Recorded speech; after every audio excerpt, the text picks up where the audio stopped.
আপনারা আপনারা বোঝানো হয়েছে, বুঝেন নাই, চাবিটা দিয়ে দেন, নাহলে কিন্তু জায়গায় শুট করে দেবেন। স্যার আসসালামু আলাইকুম, আমি আন্নি বলছিলাম। আপনার সাথে আমার কিছু কথা আছে। আপনার ছেলে আমার একটা গাড়ি ছিনতাই করেছে। আমার ছেলে, তুমি যেটা বলছো সেটা ভেবে বলছো তো? স্যার আমি 100% শিওর আমার গাড়ি তো।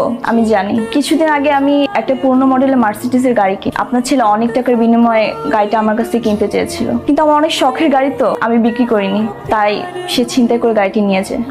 আমি বুঝতে পারছি। এই নাও, তোমার গাড়িটা নিচে রাখা আছে। Thank you so much sir. Sir ওই মেয়েটা আসছিল বড় স্যারের কাছে।